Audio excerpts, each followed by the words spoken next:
This is shins in, thighs apart with a block. And place it right between the shins and the fleshiest part of the calves. Bend the knees, place the hands on the knees. This pose is often called downhill skier pose. If you can imagine, skier. In this variation, we have our hands on the knees. Notice my arms are straight, and I'm lifting my sitting bones. Spread your fourth and fifth toes. So you have to imagine these toes going back towards the outer heels. Notice they don't move a lot, but I'm doing the action as if I could take them back to the outer heels. There won't be a lot of movement, but you'll feel more pressure on the block. These fourth and fifth toes control some muscles when they spread that help you squeeze the shin bones towards the midline. Really good for knee health, ankle health, and getting up into the hips. The second part is to cross your wrist right in front of each other and place them on your upper inner thighs. The hand placement is important. Have your thumbs on top and your fingers inside. And then you roll your thighs in towards the midline and push them apart. When you do this, you'll feel some space, perhaps at the sitting bones and even up into the sacrum. So I'm spreading my toes, shins in, and pushing my thighs apart. This is great for knee health and getting up into the hips and low back. You'll start to feel the spaciousness here. And keeping toes spread and pushing your thighs apart, straighten your legs. You'll find new freedom in your forward bend this way. To come up out of the pose, hands to hips, take your tailbone and pelvic bones down and lift your belly up so that the pelvis is the fulcrum. I'll show the coming up again. Fourth and fifth toes spread, and I'm pushing my thighs apart. Hands to hips, straighten your legs. Check this out. Pelvic bones down, belly lifts, pelvis is the fulcrum. This is shins forward, thighs back. Really important and great for knee health, hip health, and low back. The tendency is to lock our knees back in space. Not good for the low back over time or the knees or hips. And this is to help with the proper alignment in the legs. I'd like you to start with knees bent and come to this downhill skier pose. Place your hands on your calves, and you're going to lift the calves up and press them into the shin bones. So you're literally taking your shins forward in space or resisting them forward. And then against that forward action, take your thighs back to straighten your legs. Taking care not to lock back. So this would be locked back knee. This is shins forward. To straighten your legs, you'll find you have to lift your sitting bones up, and you'll get the proper stretch in the belly of the hamstring. So we're avoiding this locking back. This is no. Bending the knees, engaging the calves, and then lifting the sitting bones to stretch the backs of your legs. Hands to your hips, shoulders back, lift the belly and stand straight up. This is chair pose, great for ankles, knees, hips, getting up into the back. It builds great strength and mobility in the legs. I've placed the yoga block right between my calves and the fleshiest part of the calves. Feet are parallel. Bend your knees and come to downhill skier pose. In this pose, the sitting bones are lifting. There's a curve in the low back, and then the belly goes back to support the spine from the front body. I'm taking my tailbone down and lifting the low belly hugely. Big action here, but not so much that I round my back. So this would be no. This is curve, add tailbone, strong belly. From here, bring your arms up. The knees go forward of the ankles, tailbone down, lift the belly, rise up in the heart. It's a demanding pose. Rooting through the legs, stand up and release your arms. This is a quad stretch.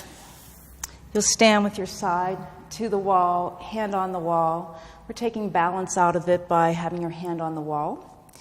Bend your leg, it's the leg that's away from the wall, and take the ankle to top of foot. It's important here to line up your bent knee with your straight leg, so it's not forward of it and it's not winged out. Here, I squeeze my legs to the midline, take my tailbone down and lift the belly, and then draw the foot towards the outside of the hip. You'll hold 3 to 5 to 7 breaths. This is a deeper quad stretch. It requires a little bit more mobility in the low back. So if this one causes any discomfort, do the standing one. In this pose, you want to make sure you're on the tops of your thighs. So I'm rolling them in and feet are straight back. Tailbone towards the floor lengthens the low back and lifts the belly. Important stability piece. Roll to your side. Check this out. I open my palm up and take the big toe side of the foot. So I'm not rolling the shoulder in for the quad stretch. I'm opening it out like you're holding something in your hand. Then from here, I place the hip on the floor. This is an important point here. Bring your hand over your foot and bend your elbow so your shoulder is supported. Then place the hip fully. The quad stretch comes first from tailbone down, lift the belly, and then take the foot towards the side of the hip. You'll hold 3 to 5 to 7 breaths. Release and do the second side. This is a great pose for the knees and to soften the calves. It's a knee opening pose.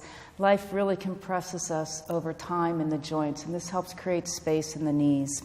You'll take your yoga blanket and fold it in half, or any firm blanket. And I'm taking this rolled edge and placing it behind my knees. Here's how I like to do it. I kneel up and I put my head on the floor and hips forward and bring the roll right up in the knee joint. And then use your hands to bring your torso up and rest back on the roll. You decide how much pressure you put on your blanket by how far you bring your torso up. This is a fine position if this is what's working for you. This will help soften the calf muscle. They get really hard like rocks and really impede movement in the joints above and below it. And it also creates some space in the knees. It should feel really good. The pose can also be done with vertical torso. You'll hold this 3 to 5 to 7 breaths, or until you feel like you've had enough. It's not something you have to hold a long time. This is a knee tracking exercise, really good for aligning the knee joint, good for any kind of meniscus tear, post-surgery, getting your mobility back, and just general knee alignment. If you have pain in your knees, it'll be good for you. It's good for chondromalacia, where the patella is not tracking properly over the knee joint. It's related to an earlier pose called Shin's in, thighs out, and you'll be doing this manually with your own hands. I place my hand on the outside of the shin bone. Notice the 4 fingers are on the front of the shin and the thumb is behind. With your other hand, the hand goes on the inside of the thigh, thumb on top, fingers underneath, and I'm going to resist towards the midline. So I literally take my shin bone towards the middle and push my thigh bone out from the midline. Foot is flexed. This is the ready position, and I'm pressing fairly strongly. And then dragging my foot to extend and straighten the leg, taking it through range of motion. And then I'm squeezing shins in, thighs out, and dragging the heel back. This is the exercise. You can repeat 3 to 5 times, just aligning the knee joint. I'm dragging my foot. You can hear how I'm pressing my heel down as I drag. This you'll do off your yoga mat because you want to be able to take your leg through this range of motion. And I'm dragging, coming back. Knee tracking exercise. Here's how to get into Savasana so you have a really restful pose for the end of your practice. Lie back, legs together, feet flexed, robot arms. So we start out a bit active. Then pressing your elbows down into the floor, you'll activate the upper back muscles. Use them to lift your torso up and get your shoulder blades underneath you. And then lower your torso back down. Arms come to A shape. Allow your legs to relax, your upper back to relax, and open your legs almost as wide as the mat. Use your first few exhalations to suggest for the body to become really heavy into the floor, a letting go for deeper relaxation.